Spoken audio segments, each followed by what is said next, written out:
Hello friends, എല്ലാവർക്കും സുഖം. ഇന്നത്തെ ഒരു ലോങ് വീഡിയോയിലേക്ക് എല്ലാവർക്കും സ്വാഗതം. രാവിലെ ഞാൻ ചക്ക എടുത്തിരിക്കുകയാണ് ഗൈസ്. നിങ്ങൾ വിചാരിക്കും ഖത്തറിൽ എവിടെ നിന്നാണ് ഇവർക്ക് ചക്ക എന്ന്. പാക്കറ്റ് കാണുമ്പോൾ തന്നെ മനസ്സിലാവും ഇത് ഫ്രോസൺ ചക്കയാണ് കേട്ടോ. നമ്മൾ കഴിഞ്ഞ ദിവസം ലുലു പോയപ്പോൾ അവിടെ കണ്ടതാണ്. അപ്പോൾ അവിടുന്ന് അത് മേടിച്ചു. ഇങ്ങനെ പുറത്തുള്ളവർക്കൊക്കെ ഈ ഫ്രോസൺ ഐറ്റംസ് വരുമ്പോൾ ഒരു ഇതാണ്. ഫ്രോസൺ ഐറ്റംസ് ഞാൻ ആദ്യമായിട്ടാണ് ഇങ്ങനെ മേടിച്ചു കുക്ക് ചെയ്യാമെന്ന് വിചാരിക്കുന്നത്. അതൊന്നും പ്രത്യേകിച്ച് ചക്കയായപ്പോൾ ഒന്ന് കണ്ടപ്പോൾ ഒരു ആഗ്രഹം, ഒന്ന് ചുമ്മാ കുക്ക് ചെയ്ത് നോക്കാൻ. ഞാൻ ഫസ്റ്റ് ടൈമാണ് കേട്ടോ ചക്ക വേവിക്കുന്നതും. ഇത് സിമ്പിളാണ്. ഞാൻ നമ്മൾ കഴിച്ചു നോക്കിയതുകൊണ്ട് പറയാണ്.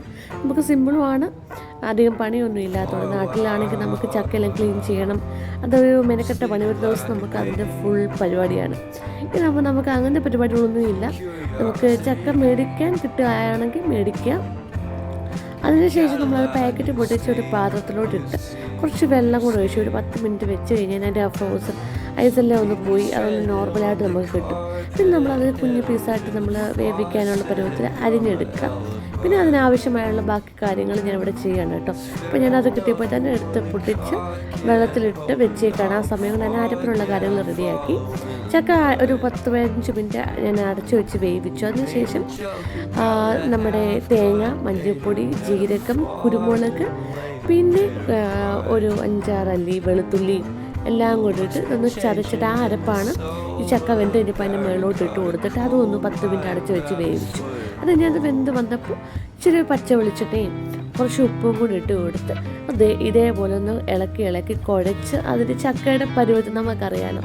അപ്പോൾ അതേപോലെ കുറച്ച് കരിവേപ്പില എല്ലാം കൂടി ഇട്ട് അതൊന്ന് കുഴച്ചതിൻ്റെ പരുവത്തിനെടുക്കുക എന്നത് മാത്രമാണ് ടാസ്ക് കേട്ടോ. അത് കുഴച്ചെടുക്കുന്നത് മാത്രമേ ഉള്ളൂ. ബാക്കിയെല്ലാം സിമ്പിളാണ്. നമുക്ക് ചക്ക ക്ലീൻ ചെയ്യാനുള്ള ബുദ്ധിമുട്ടൊന്നും ഇല്ലാത്തതുകൊണ്ടേ എളുപ്പം റെഡിയാക്കി എടുക്കാം. ചക്ക റെഡിയായി വിത്തിൻ മിനിറ്റ്സിൽ നമുക്കിത് റെഡിയാക്കി എടുക്കാം. ഇനി മെനക്കേടൊന്നും ഇല്ല കേട്ടോ. അപ്പോൾ നമുക്ക് ഇതൊരു ഇഷ്ടം പോലെ കഴിക്കാം. അത് കഴിഞ്ഞ് ഞങ്ങൾ ഉച്ചയ്ക്ക് കിടന്ന് ഉറങ്ങി. ഈവനിങ് ഞങ്ങൾക്ക് ഒന്ന് പുറത്ത് പോകാമെന്ന് വിചാരിച്ചു. ഞങ്ങൾ ഫ്രണ്ട്സും ഞങ്ങളുമായിട്ട് ഒന്ന് ബീച്ചിലേക്കാണ് ഇന്ന് പോകുന്നത് കേട്ടോ. അപ്പോൾ ഈവനിങ് ആയി. ഞങ്ങൾ വീട്ടിൽ നിന്ന് ഇറങ്ങിയപ്പോൾ നമ്മൾ നമ്മുടെ സീ ലൈൻ ബീച്ചിലേക്കാണ് പോകാമെന്ന് വിചാരിച്ചത്. അപ്പം ഇന്നോട് അത്യാവശ്യം തിരക്കുണ്ടാവും നമുക്കറിയാം, എങ്കിലും നമ്മൾ അവിടേക്ക് പോകാമെന്ന് വിചാരിച്ചു. അപ്പം അവിടേക്കാണ് നമ്മുടെ ഈവനിങ് യാത്ര. ഒരു ചായയൊക്കെ കുടിച്ച് നമ്മൾ കഴിഞ്ഞ വർഷമാണ് ലാസ്റ്റ് ബീച്ച് പോയത്. ഇങ്ങനെ ഈദിൻ്റെ ഹോളിഡേയ്സ് ഒക്കെ വരുമ്പോഴാണ് ഇവിടെ ഉള്ള മിക്കവരും ബീച്ചിലേക്കൊക്കെ പോവാറ് പതിവ്. അപ്പോൾ നമ്മളും അത് മിസ്സാക്കണ്ടെന്ന് വിചാരിച്ച് പോയതാണ്. ഒരു പൂരത്തിനുള്ള ആളോടുണ്ട് കേട്ടോ. അവിടെ കാല് കുത്താൻ സ്ഥലമില്ലായിരുന്നു, അതുകൂടി തിരക്കുണ്ടായിരുന്നു കേട്ടോ. അപ്പോൾ നമ്മൾ പിന്നെ എവിടെയോ ഒക്കെ ഒരു പാർക്കിംഗ് കിട്ടി, ഒരു സ്ഥലം കണ്ടുപിടിച്ച് ഒരു വിധത്തിൽ നമ്മൾ ഒരു സൈഡിൽ അങ്ങ് കൂടിയെന്ന് വേണം പറയാൻ. അവിടെ ചെന്നപ്പോൾ കടൽ നിറച്ച ആളാണ്. അപ്പോൾ നമ്മൾ അവിടെ കുറേ നേരം വർത്താനമൊക്കെ പറഞ്ഞ്, നല്ല കാറ്റൊക്കെ ആയിരുന്നു, നല്ല ക്ലൈമറ്റ് ആയിരുന്നു. അപ്പോൾ അതുകൊണ്ട് തന്നെ നമ്മൾ കുറേ നേരം വർത്താനമൊക്കെ പറഞ്ഞ് അവിടെ എൻജോയ് ചെയ്ത് ആ ക്ലൈമറ്റൊക്കെ എൻജോയ് ചെയ്ത് അവിടെ ഇരുന്നു. അത് കഴിഞ്ഞ് നൈറ്റായി. എല്ലാവരും ഫുഡൊക്കെ കഴിക്കുന്നത് കണ്ടപ്പോൾ നമുക്കും ചെറിയതായിട്ട് വിശപ്പൊക്കെ അടിച്ചു. അപ്പോൾ നമ്മളും നമ്മുടെ ഫുഡൊക്കെ എടുത്തു. അത് കഴിഞ്ഞ് പിന്നെ പയ്യെ കടലിലോട്ട് അങ്ങ് ഇറങ്ങി കേട്ടോ. നല്ല ക്ലൈമറ്റും ഞാൻ പറഞ്ഞതുപോലെ നല്ല തണുത്ത വെള്ളമൊക്കെ ആയതുകൊണ്ട് നല്ല സുഖമുണ്ടായിരുന്നു. പിള്ളേരുൾപ്പെടെ അതിനകത്ത് നിൽക്കുന്നത് കാണുമ്പോൾ നിങ്ങൾക്ക് മനസ്സിലാവുമല്ലോ എത്രത്തോളം നല്ലതായിരുന്നു. അവിടെ നമ്മൾ നല്ല രീതിയിൽ എൻജോയ് ചെയ്തു. ഈ ബീച്ചിൽ കുറച്ച് തിരക്ക് കൂടുതലുണ്ടായിരുന്നു എന്നുള്ളത് ഒഴിച്ച് നിർത്തിയ ബാക്കിയെല്ലാം അടിപൊളിയായിരുന്നു കേട്ടോ. ഇതെന്തായാലും നമ്മൾ എക്സ്പെക്റ്റ് ചെയ്യണമല്ലോ. വീക്കെൻഡും അതേപോലെ തന്നെ വീക്കെൻഡ് കൂടാതെ ഇതിൻ്റെ ഹോളിഡേയ്സും കൂടിയാണ്. അപ്പോൾ എല്ലാവരും പുറത്തിറങ്ങുന്ന ഒരേപോലെ എൻജോയ് ചെയ്യുന്ന സമയങ്ങളാണ് ഇതൊക്കെ. അപ്പോൾ നമ്മളും ആ കൂട്ടത്തിൽ നമ്മളും കൂടി നമ്മളും അതിൽ കൂടെ കുറേ നടക്കുകയും അത് നല്ലൊരു ഫീലിങ്സ് ആയിരുന്നു. നല്ല ഒരു അനുഭവമായിരുന്നു സത്യം പറഞ്ഞാൽ. അങ്ങനെ നമ്മൾ ആ ബീച്ചിൽ കുറേ നേരം സമയം സ്പെൻഡ് ചെയ്തു കേട്ടോ. നല്ല ഇരുട്ടും നിലാവും ഒക്കെ ആയിട്ട് അതിൽ കൂടി ഇങ്ങനെ നടക്കാൻ നല്ല രസമാണ്. കഥകളൊക്കെ പറഞ്ഞ് ഒറ്റയ്ക്കാണെങ്കിലും ഫ്രണ്ട്സ് ഉണ്ടെങ്കിൽ അത് വേറൊരു സന്തോഷം. അങ്ങനെ നമ്മൾ നടന്നു. ഒരു സൈഡാണ് ആ കാണുന്നത്. ഫുൾ ആളുകൾ ലൈറ്റൊക്കെ വെച്ച് പാട്ടൊക്കെ വെച്ച് എൻജോയ് ചെയ്യുകയാണ്. കുറേ ആളുകൾ പാട്ടൊക്കെ സ്വന്തമായിട്ട് പാടി എൻജോയ് ചെയ്യുന്നു.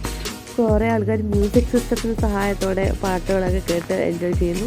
കുറേ ആളുകൾ ഫുഡ് വന്ന് ഇഷ്ടം പോലെ കുക്ക് ചെയ്യുന്നു. ഒരുമിച്ച് ഒരു ഡൈനിങ് ടേബിൾ പോലെ ഇരുന്ന് ഫാമിലിയായിട്ട് വന്ന് ഫുഡ് കഴിച്ച് എൻജോയ് ചെയ്യുന്ന കാഴ്ചകളൊക്കെ അവിടെ കാണാം. ശരിക്കും പറഞ്ഞാൽ ഇങ്ങനത്തെ ഹോളിഡേയ്സ് ഒക്കെ വരുമ്പോൾ ഫാമിലിയായിട്ട് ഇവിടെ ഉള്ളവർക്കൊക്കെ ഒരു നല്ല എക്സ്പീരിയൻസാണ്, ഒരു കൂട്ടായ്മയൊക്കെയാണ് കേട്ടോ. നമ്മളെപ്പോഴും വീടിനുള്ളിൽ ഇരുന്ന് ഫുഡ് കഴിക്കുന്നവർ ചിലപ്പോൾ നമുക്കതൊരു ചേഞ്ചാണ്. ശരിക്കും സെയിം ഫുഡ് തന്നെ കഴിക്കുവാണെങ്കിൽ കൂടിയും, പക്ഷെ അതൊരു വലിയ സന്തോഷമാണ്. അപ്പോൾ ഇതേ പുറത്ത് ഇരുന്ന് ഇങ്ങനെ കഥകളൊക്കെ പറഞ്ഞ് കടലും കണ്ട് കാറ്റും കൊണ്ട് ഫുഡൊക്കെ ചൂടോടെ കുക്ക് ചെയ്ത് കഴിക്കാൻ നല്ല സന്തോഷമുള്ളൊരു ഇതാണ്. അങ്ങനെ ഇതേ നിലാവും കടലിൽ കൂടെയുള്ള നടത്തവും എല്ലാം കഴിഞ്ഞ് ഞങ്ങൾ പയ്യെ അവിടെ നിന്ന് സ്ഥലം കാലിയാക്കാമെന്ന് വിചാരിച്ച് ഇറങ്ങി കേട്ടോ. ഞങ്ങൾ പാക്ക് ചെയ്യാൻ തുടങ്ങുകയാണ്. അത് കഴിഞ്ഞ് ഞങ്ങളുടെ കൂടെ ഉണ്ടാകുന്നത് ഞങ്ങളുടെ ഫ്രണ്ട് ജോബിനും അഞ്ചുമായിരുന്നു കേട്ടോ. അപ്പോൾ ഞങ്ങൾ പിന്നെ അവിടെ നിന്ന് നൈസായിട്ട് ഇറങ്ങി ഫുഡൊക്കെ ഉണ്ടാക്കുന്നതിൻ്റെ പുകയൊക്കെ കാണുന്നത്. അവിടെ കുറേ ആളുകൾ ക്രിക്കറ്റ് കളിക്കുന്നു, അടിപൊളിയായിരുന്നു കേട്ടോ. നല്ല വൈബ് ഉണ്ടായിരുന്നു, വൈബിന് കുറവൊന്നുമില്ലായിരുന്നു. അങ്ങനെ നമ്മൾ നേരെ അവിടുന്ന് സ്ഥലം വിടാമെന്ന് വിചാരിച്ചു. ഇത് നമ്മൾ ഓർത്ത് ഇത് നമ്മുടെ ലാസ്റ്റ് വിശ്രാമ ഇവിടെ എടുക്കണേ. പക്ഷെ പോകുന്ന വഴിക്ക് നമ്മളൊരു ഷോപ്പ് കണ്ടു. അപ്പോൾ അവിടെ നിന്ന് കയറി അവിടുത്തെ ഒരു സ്വീറ്റ് ഉണ്ട്, അത് എക്സ്പീരിയൻസ് ചെയ്യാൻ വേണ്ടിയിട്ട് കയറിയതാണ്. ഏകദേശം 1.5 മണിക്കൂറാണ് അതിനകത്ത് കയറി ആൾ ഇറങ്ങി വരുന്നത്. കണ്ടില്ലേ, 1.5 മണിക്കൂർ എടുത്ത് ഈ ഒരു ഡപ്പ കിട്ടാൻ വേണ്ടിയിട്ട്. എന്താണെന്ന് വെച്ചാൽ സംഭവം ഇതിന് ഓഫർ ഉണ്ടായിരുന്നു. 25 റിയാലാണ് ശരിക്കുള്ള ഇതിൻ്റെ വില. പക്ഷേ ഇന്ന് ഓഫറിന് ഭയങ്കര ചീപ്പായിട്ട് നമുക്ക് കിട്ടുമായിരുന്നു. അതിൻ്റെ പകുതി വില പോലും ഇല്ലാതെ നമുക്ക് നല്ല ഓഫറിന് ഇത് കിട്ടി. അതുകൊണ്ടാണ് അവിടെ നല്ല തിരക്കും ക്യൂ ഉണ്ടായിരുന്നത്. ആൾ 1 മണിക്കൂർ കഴിഞ്ഞാണ് ഇറങ്ങി വന്നത്. പക്ഷേ എത്ര ക്യൂ നിന്നെന്ന് പറഞ്ഞാലും അത് വായിലിട്ട് അതിൻ്റെ ഒരു രുചി അറിഞ്ഞപ്പോൾ ഉണ്ടല്ലോ, ആ ക്യൂ നിന്നാൾ ഒന്നും കൂടി മേടിച്ചിരുന്നെങ്കിൽ നമ്മൾ ആഗ്രഹിച്ചായിരുന്നു കേട്ടോ. ഈ ഒരു ഡപ്പം മാത്രമേ മേടിച്ചുള്ളൂ. പക്ഷെ അന്യായ രുചിയായിരുന്നു, നല്ല ടേസ്റ്റി ആയിരുന്നു. അപ്പോൾ ഖത്തറിലുള്ളവർ ഇതിൻ്റെ ഓഫറാണെന്ന് വിചാരിക്കും. അപ്പോൾ ഇവിടെ ഉണ്ടെങ്കിൽ ഒന്ന് പോയി ചെക്ക് ചെയ്തോളൂ. നിങ്ങൾക്ക് ഓഫർ ഉണ്ടെങ്കിൽ ഈ ഒരു ഐറ്റം കിട്ടുവാണെങ്കിൽ എന്തായാലും ഓഫറിന് കിട്ടുവാണെങ്കിൽ ഇത് എക്സ്പീരിയൻസ് ചെയ്യുക.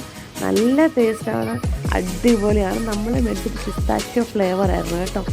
അപ്പോൾ എല്ലാവരും ഇത് ആദ്യം കഴിക്കുന്നുള്ള കൺഫ്യൂഷൻ നിങ്ങളിപ്പോൾ കാണുന്നത്. എല്ലാവർക്കും വേണം താനും, പക്ഷേ ഞാൻ വീഡിയോ എടുക്കുന്നുണ്ട് എല്ലാവർക്കും ഒരു നാണക്കേട്.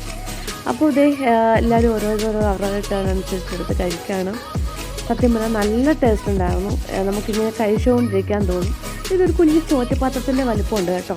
അപ്പോൾ അതിൽ നമുക്കൊരു 3-4 പേർക്ക് സുഖമായിട്ട് കഴിക്കാം, 5 പേർക്ക് സുഖമായിട്ട് കഴിക്കാവുന്നവരേ ഉള്ളൂ. പക്ഷേ ഇത്രയും ചീപ്പ് റേറ്റിന് ഇത്രയും ക്വാളിറ്റി സാധനം കിട്ടുക എന്ന് പറയുന്നത് ഈ ഓഫറിനായതുകൊണ്ട് നമുക്ക് അടിപൊളിയായിട്ട് നമുക്ക് എൻജോയ് ചെയ്ത് കഴിക്കാൻ പറ്റും. എല്ലാവർക്കും ഇഷ്ടം പോലെ കഴിക്കാൻ കിട്ടിയായിരുന്നു കേട്ടോ. അപ്പം ഈ ഒരു വീഡിയോയും കൂടെ ഞങ്ങൾ ഇതിൻ്റെ കൂടെ വീഡിയോ എടുത്ത് വെച്ചായിരുന്നു. അപ്പോൾ അത്രയേ ഉള്ളൂ. ഇതൊക്കെ കഴിച്ച് നേരെ നമ്മൾ സമയം ഒത്തിരിയായി, 1 മണിയോളം ആറായി. ഞങ്ങൾ വീട്ടിലേക്ക് പോവാണ്. അപ്പോൾ ഗുഡ് നൈറ്റ്.